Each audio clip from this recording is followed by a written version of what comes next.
satu guru yang ada di SMP Negeri 1 Belimbing, dan pada hari ini saya ingin bertanya-tanya dengan salah satu guru BK yang ada di SMP Negeri 1 Belimbing, Provinsi Kalimantan Barat.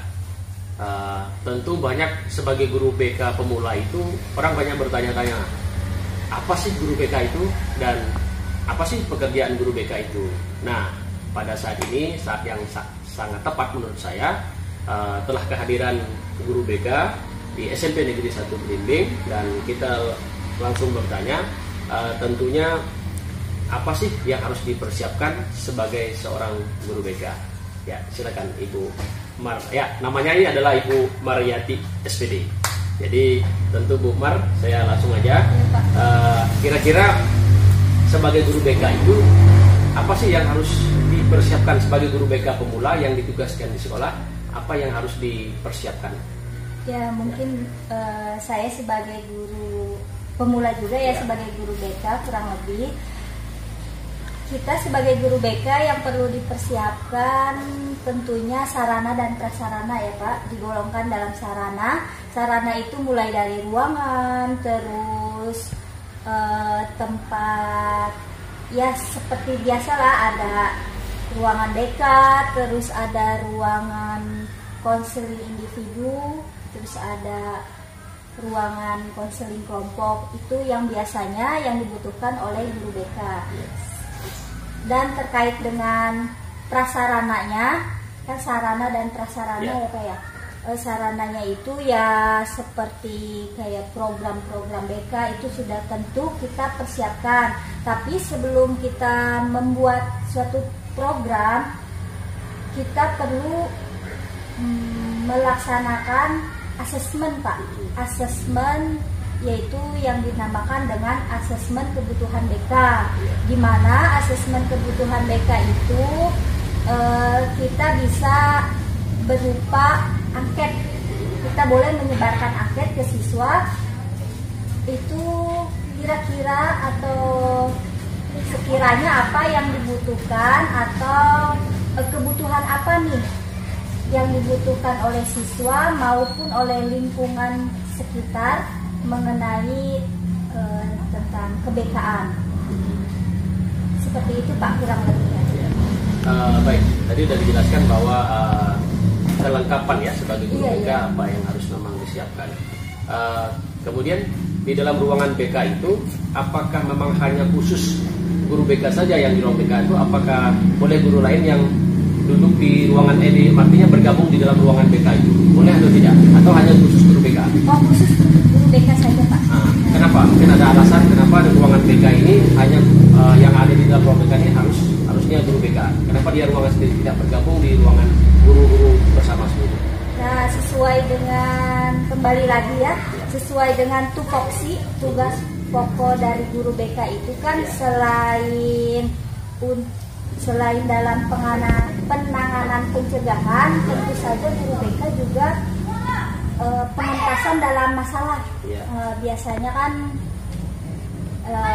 identik ya guru BK itu jika ada suatu permasalahan yang dialami oleh siswa. Bukan berarti guru BK juga sebagai guru yang apa ya istilahnya menangani permasalahan siswa gitu kan. Tapi pada intinya kan guru BK itu untuk menangani permasalahan-permasalahan siswa, tidak hanya permasalahan individu tapi bisa juga permasalahan belajar, permasalahan sosial antar siswa. Nah, itu kita tentu saja kan membutuhkan privasi. Nah, jadi hanya untuk guru BK saja. Guru lain tidak ikut di dalam ruangan tersebut. Seperti itu. Jadi membutuhkan privasi untuk konseling individu terutama. Oh, jadi mungkin begini ya, barangkali karena dia tersendiri ya ruangan BK-nya, tentu ada rahasia ya, ada rahasia mungkin permasalahan siswa ketika konseling dengan guru BK-nya. Karena sifatnya rahasia, tentu guru BK ini harus menjaga rahasia si siswa nih kan. Kalau ada guru lain nanti takutnya rahasia si anak ini bisa tersebar kemana-mana, menjadi problem tersendiri lagi untuk menjaga kerahasiaan itu supaya lebih enak diselesaikan oleh guru BK.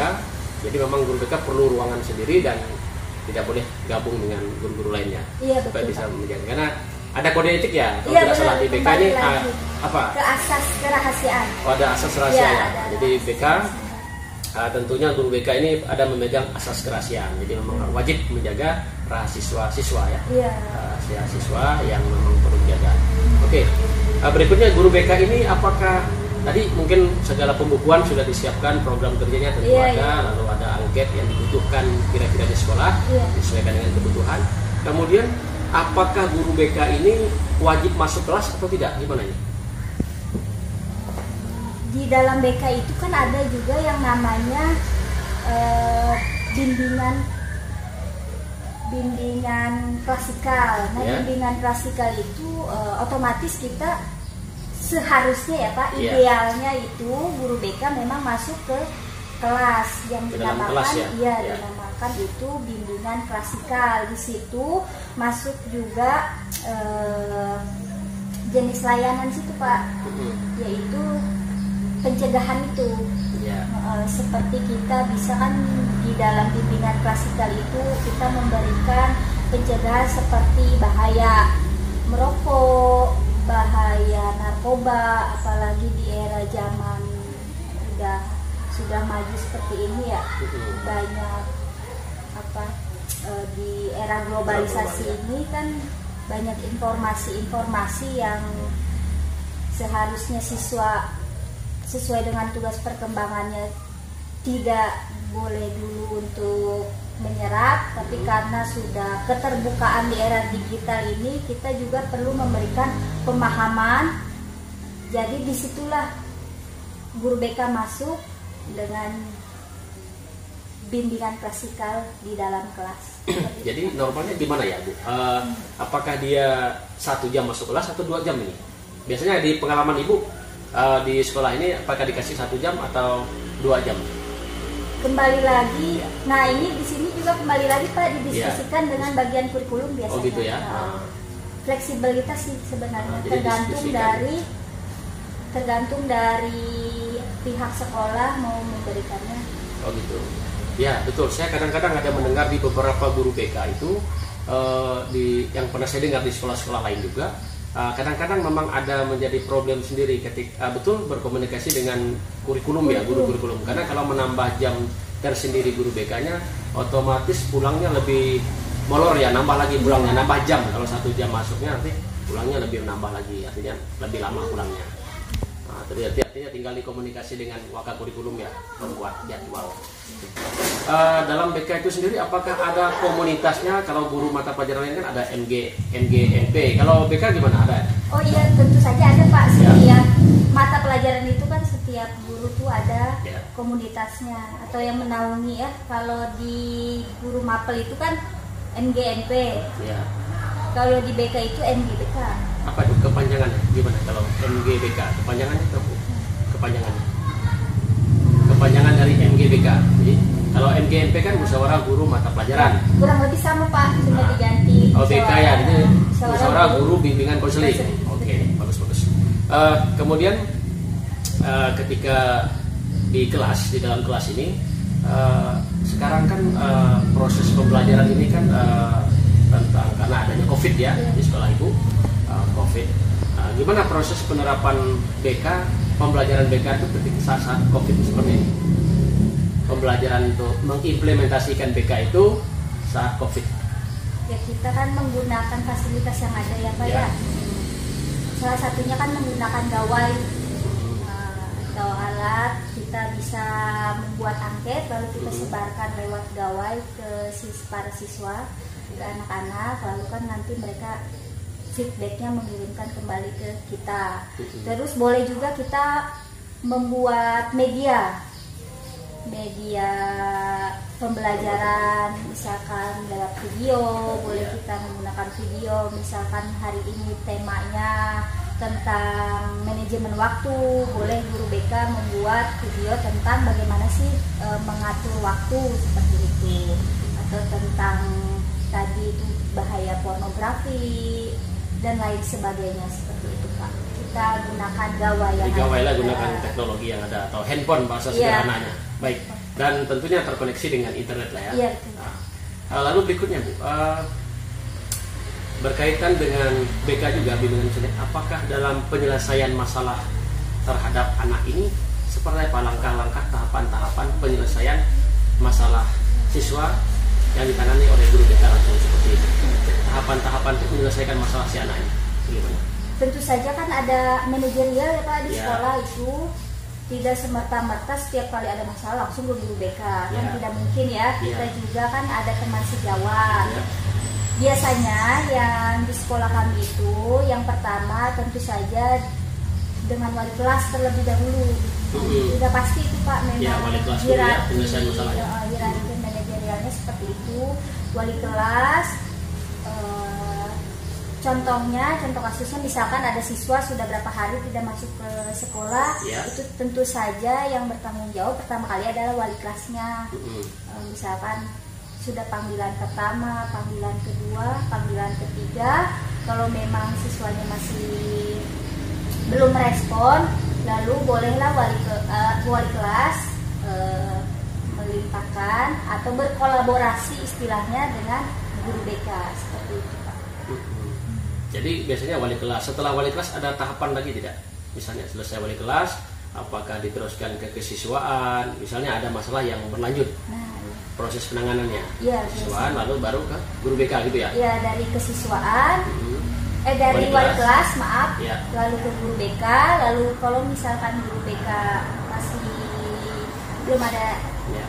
perubahan juga dari siswanya, baru ke kesiswaan. Nah, dari kesiswaan inilah nanti keputusannya mau seperti apa siswa ini. Nah, disitulah guru BK juga memaparkan yang namanya konferensi kasus. Konferensi itu. kasus, ya. Nah, disitulah baru masuk konferensi kasus. Ya. Di dalam penanganan kasus itu misalnya di sekolah ini, Iya. itu kan ada mungkin barangkali kita kategorikan kasus ringan, kasus berat. Iya. Nah, kalau kasus berat ini gimana? Apakah memang masalah ini tetap dirahasiakan atau dibicarakan atau disampaikan dengan kepala sekolah atau wali kelas, gimana? Kalau kasusnya kategorinya berat, misalnya maaf ngomong kita sampaikan saja, misalnya ini andai kata ada terjadi misalnya hamil di luar nikah, sedangkan anak ini masih sekolah. Itu kalau katakanlah kasus berat itu gimana misalnya? Kalau kasus berat itu kan Ya. tentu saja stakeholder yang bersangkutan seperti wali kelas, Ya. guru BK, kesiswaan dan kepala sekolah itu yang tahu, karena kasusnya kan memang sudah berat ya Pak ya. Ya. Tidak mungkin guru BK sendiri yang Menangani, istilahnya ya. menangani, terus kita merahasiakannya, karena barang itu lama-kelamaan sudah pasti ketahuan. Dan kalau nggak salah itu sudah masuk ke dalam tata tertib sekolah itu kan. Iya. Nah, itu penanganannya dikembalikan lagi ke kepala sekolah mau seperti apa. Oh, Jadi artinya keputusan akhir di kepala kepala sekolah. sekolah tentang, karena sudah melanggar kode etik dan tata tertib sekolah. Biasanya kan di setiap sekolah itu ada tata tertib pas siswa masuk pertama kali MOS. Ada disampaikan tata tertib sekolah itu, Iya. seperti apa aja, poin-poinnya apa yang sekiranya melanggar peraturan sekolah itu diberikan ke siswa. Biasanya satu siswa itu dapat satu anak itu satu lembar, agar dipelajari dan dipahami ketika di rumah. Jadi mungkin lebih penekanan begini. Jadi guru BK ini sebenarnya biar sebagai pemula mungkin lebih mengetahui dan lebih ini bisa barangkali nanti video juga ini bisa memberikan sebagai guru pemula, jadi paling tidak punya dasar atau pemahaman tentang BK itu sendiri. Iya. Ya. Jadi guru BK sebenarnya tidak perlu hanya menyelesaikan masalah. Iya. Jadi guru betul. BK tugasnya bukan hanya menyelesaikan kasus atau masalah ya. Jadi yang tidak bermasalah apa contohnya? Yang tidak bermasalah tetapi mereka datang ke ruangan BK. Apa contohnya ketika yang tidak bermasalah tetapi mereka konsultasinya ke guru BK? Misalkan tentang belajar Pak, boleh. Ya. Misalkan ke gaya-gaya belajar, dia ingin mengetahui misalnya Pak Wende, saya Ya. ini seperti apa sih orangnya? Terkadang kan ada anak yang bertanya seperti itu. Karakter kali Iya, ya, karakter setiap siswa. karakter setiap Menanyakan. siswa bertanya. Terus selain itu juga ini yang biasanya diperlukan oleh kelas 9 Ya. untuk melanjutkan ke jenjang berikutnya. Mm-mm. Ini masuk ke dalam ranah bimbingan karir. Bimbingan karir. Nah, Pak, saya nih mau masuk sekolah lanjutan. Ya. Bagusnya ke SMA kah atau ke SMK? Nah, disitulah peran guru BK untuk memberikan gambaran. Walaupun nanti pada akhirnya siswa juga yang menentukan dia mau ke SMA kah atau ke SMK, seperti itu. Nah, guru BK kita memberikan gambaran jika di SMA tuh seperti ini dan di SMK tuh seperti ini. Sistem belajar di SMK dan di SMA pun berbeda. Berhubung kelas 9 ini belum tahu, nah disinilah tugas dan fungsi guru BK untuk menjelaskan bahwa di SMA itu ada 3 jurusan, IPA, IPS, dan bahasa. Nah, beda halnya di SMK. SMK tuh multi jurusan, berbagai jurusan. Kembali lagi dilihat bakat minat siswa, dia lebih bakatnya kemana dan minat dia kemana, disesuaikan juga dengan kondisi ekonomi keluarganya. Nah, jadi kita memberikan pemahaman dan gambaran tentang sekolah lanjutan. Seperti itu, Pak. Itu bidang karir ya. Bidang karir. Oke, baik. Mungkin barangkali demikian yang barangkali kita dapat pemahaman sedikit paling tidak tentang konseling atau bimbingan konseling di sekolah, Bapak yang harus dipersiapkan. Teknis kerjanya seperti apa tadi sudah kita jelaskan bersama oleh Ibu Mariati ya. Terima kasih Bu Mariati sudah banyak bercerita tentang bimbingan konseling itu apa dan apa yang harus disiapkan, kemudian tahapan-tahapan seperti apa. Saya pikir tadi sudah punya gambaran kita bersama untuk memahami itu. Mungkin terakhir Bu Mar, sebelum kita tutup, apa mungkin barangkali definisi dari bimbingan konseling itu apa sih? Definisi atau pengertian secara umum, secara global, bimbingan konseling itu apa sih sebenarnya? Nah, anggap saja ini kesimpulan dari Ibu. Bimbingan konseling itu apa? Ya. Mungkin singkat aja ya, dari saya bimbingan konseling itu layanan yang diberikan oleh guru BK kepada siswa guna mengentaskan masalah siswa, selain mengentaskan juga agar siswa itu tumbuh menjadi siswa yang mandiri, berkarakter, dan mengetahui dirinya pribadi secara pribadi. Oke, terima kasih Bu Mar sudah bercerita banyak tentang BK. Saya pikir semoga kawan-kawan yang sebagai guru BK pemula baik di sekolah barangkali, kemudian mungkin mahasiswa juga yang pengen menjadi guru BK tentunya punya gambaran setidaknya. Kalau ada hal-hal yang ingin ditanyakan nanti boleh bisa dipertanyakan di link atau langsung ke Bu Marnya, nanti ada kita kirimkan video-video untuk kelanjutan dari video ini. Saya pikir itu sekian dan terima kasih Bu Mar sudah banyak berbicara dan sampai jumpa.